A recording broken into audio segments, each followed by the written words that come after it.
Hello, Astro friends. It's Melanie on the 8th of July 2024 with the Astro Weather for the week going until July 15th.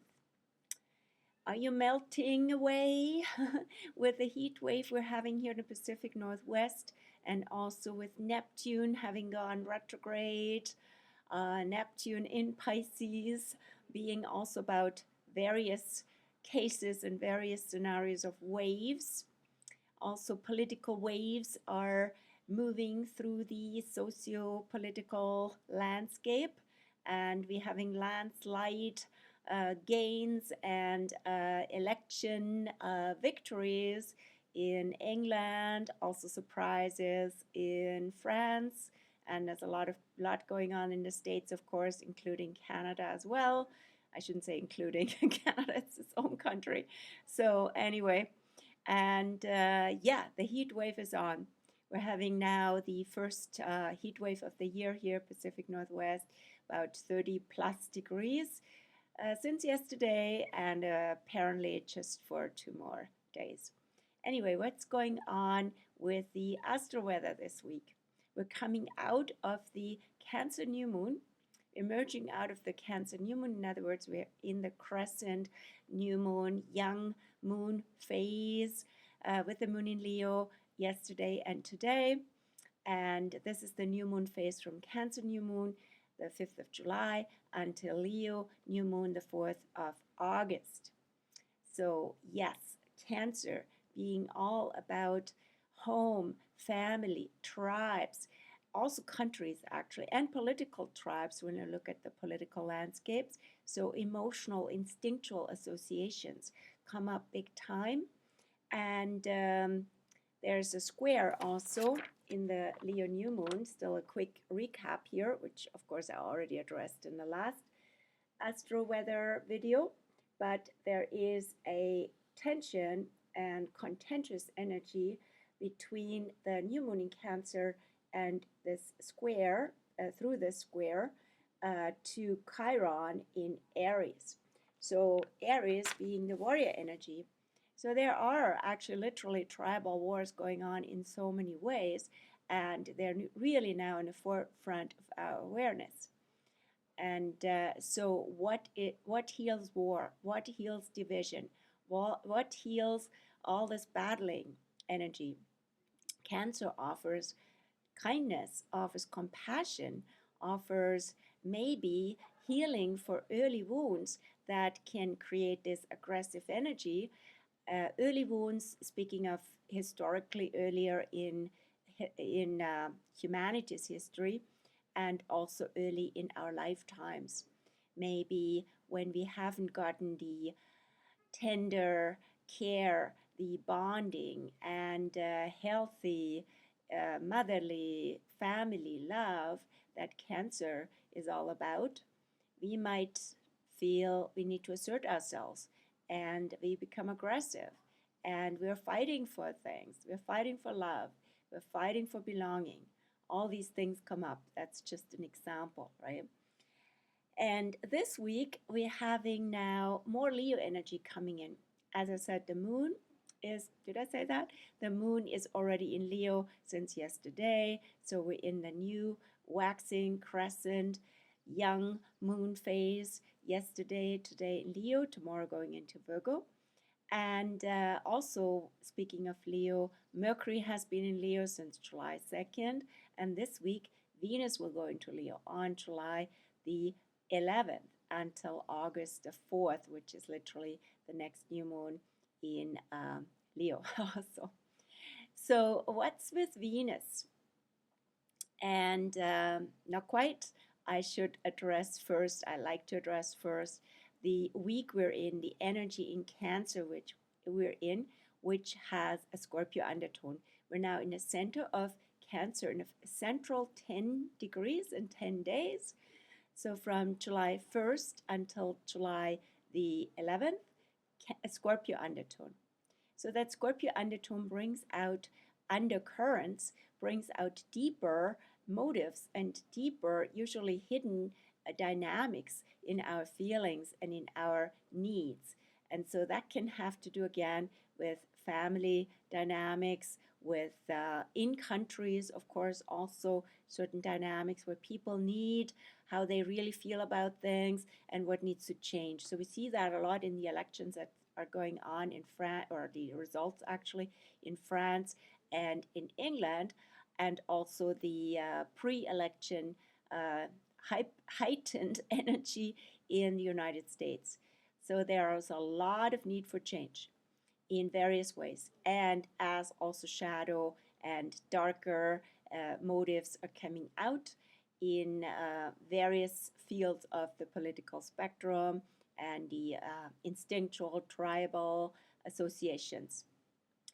Now, yes, change needs to happen, but it can only happen as we call out what's going on in under the surface, right? Otherwise, it just is being repressed and is under the carpet, continues to be.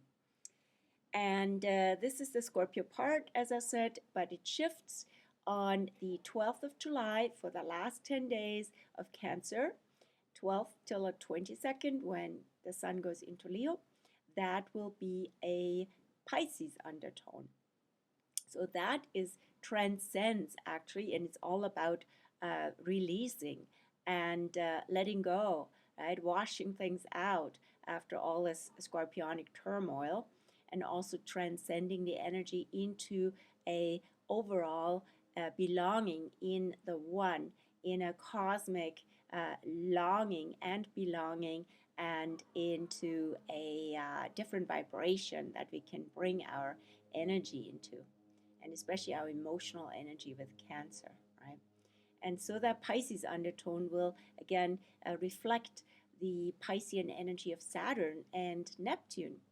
So there's a lot of need at this time to connect beyond all these divisions and beyond all these confrontational energies. We are all one. We're one human family, and we're one cosmic family. That is very much the Cancer Pisces dynamic. Saturn retrograde in Pisces, Neptune retrograde in Pisces since early July, late June.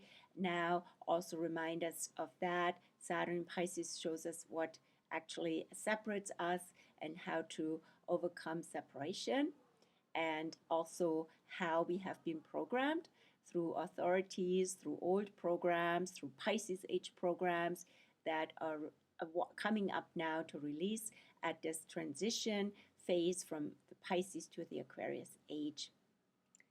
And that typically has to do with codependencies and that continue to create more suffering. So that codependencies can can have to do with relationships between people, but also relationships with the state, relationships with government, relationship with corporations, relationships with religions, all sorts of institutions, and so on, right? So more suffering, more codependency, we need them. There's problems that they offer solutions for, and so on and so on.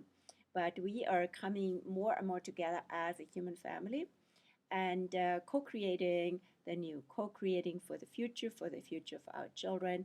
And this is the way. It's inevitable, while the old empires keep holding on with teeth and claws to their domains so far, but yeah, not for much longer.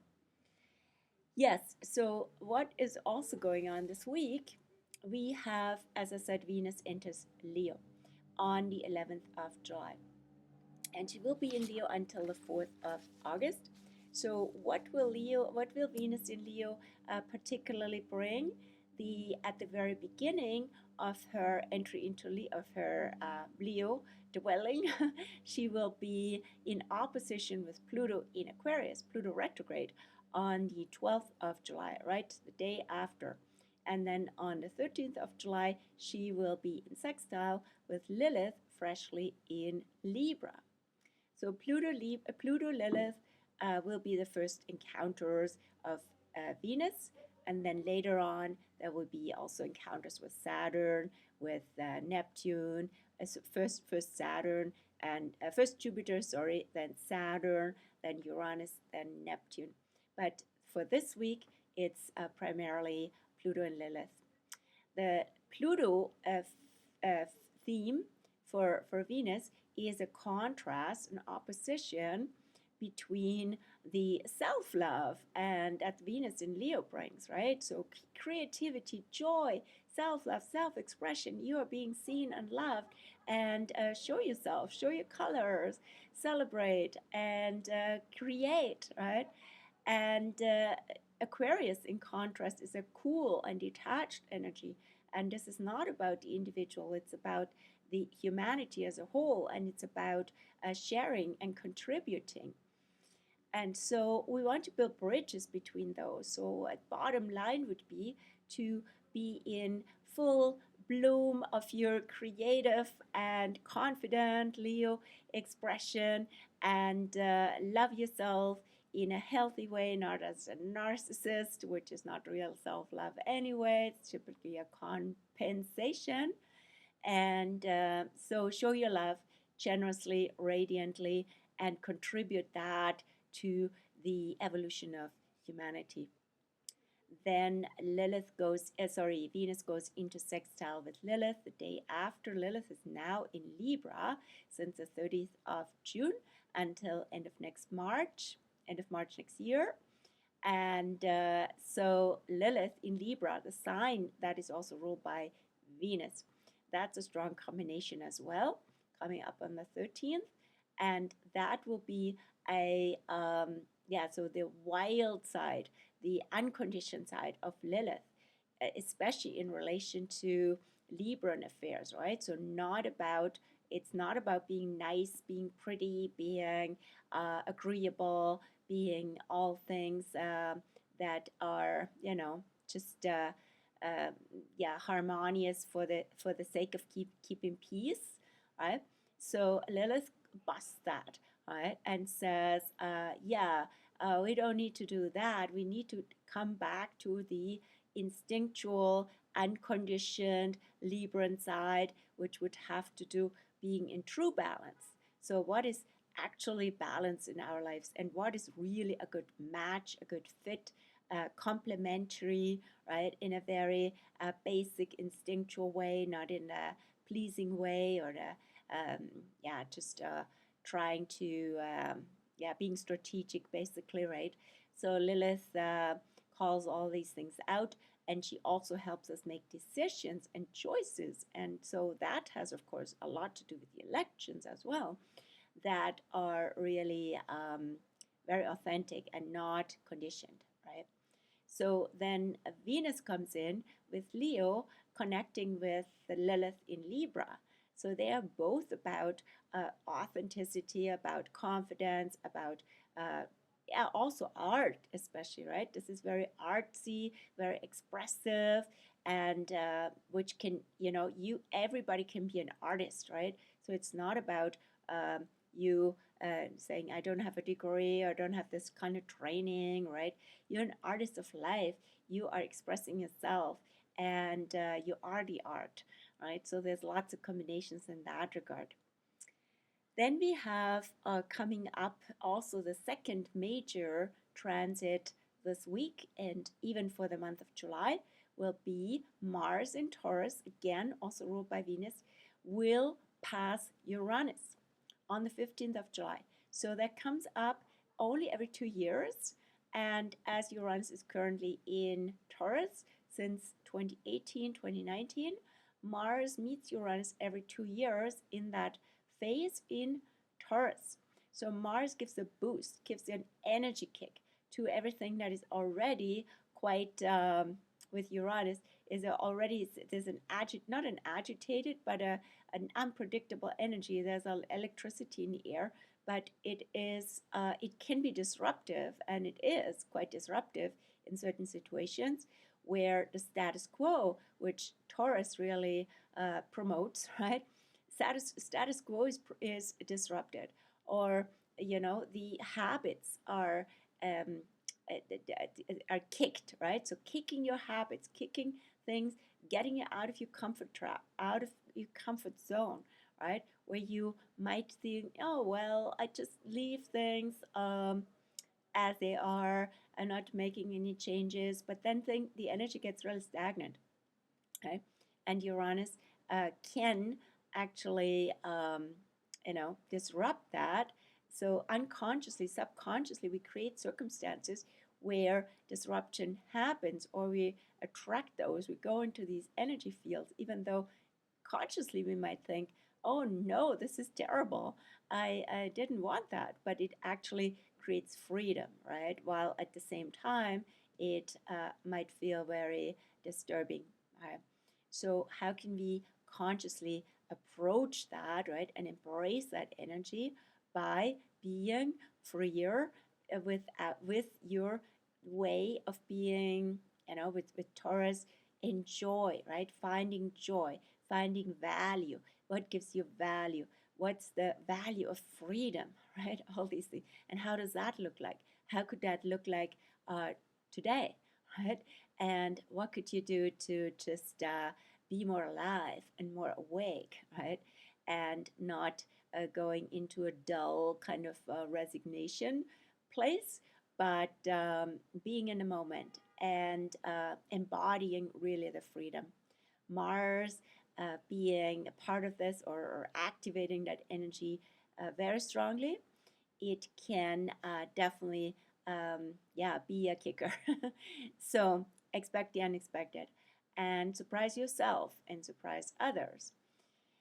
Yes, of course, in the political arena, we see lots of shifts as well that we might not have expected. Like I'm just thinking, today I looked at the situation in UK with Rishi Sunak being yeah kicked out by a landslide, right? So he's conservative, and he's also Taurus. I believe the 10th of May 1980 he was born, and Mars Uranus is right on his sun, right? So who'd have thought? And and a whole new government. So here you go, and more surprises to come, especially having to do with this conservative Taurus energy.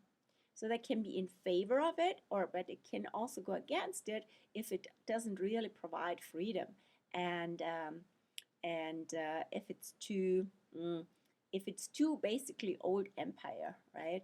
If it has to do a lot with adherence to status quo and status in general, and and elite and money, right? So all of that gets shaken up, and of course it's a very it is quite a revolutionary energy. It's an energy also of protests, right, with Mars Uranus, and we've seen quite a few. And so what else is going on this week?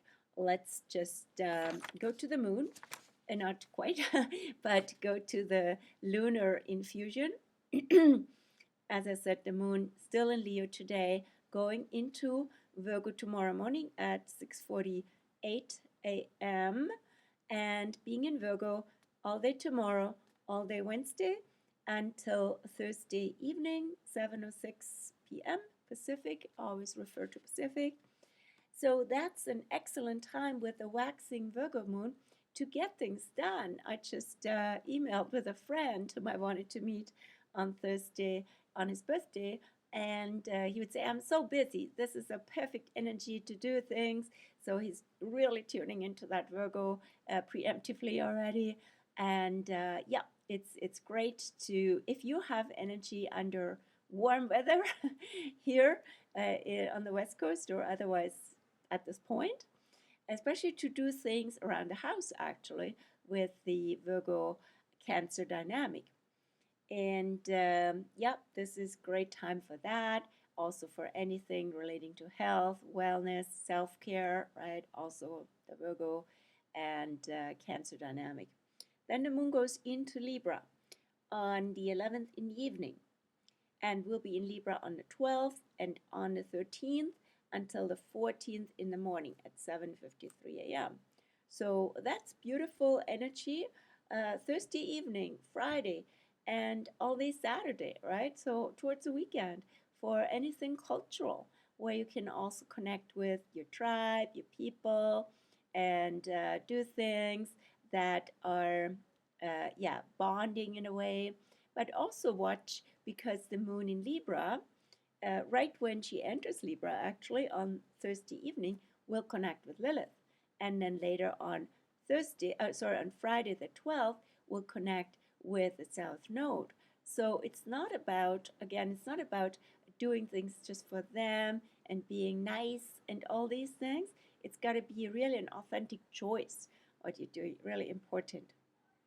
It's got to be really a good balance, got to be a win-win, work for everybody, and everybody getting their needs met. How can that be negotiated? Then we have on the 13th also, the moon still in Libra.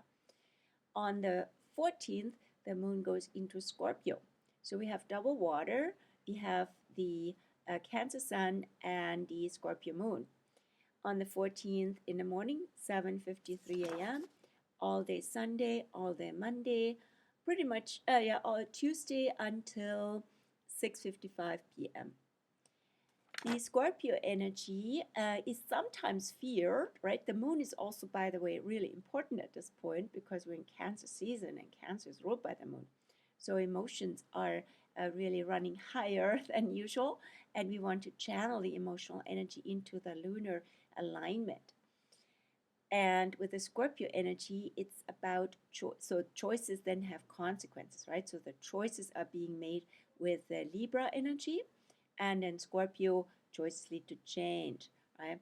And what are we really processing? What are we going through because of our choices? And that can be something that is not comfortable, but still necessary to process.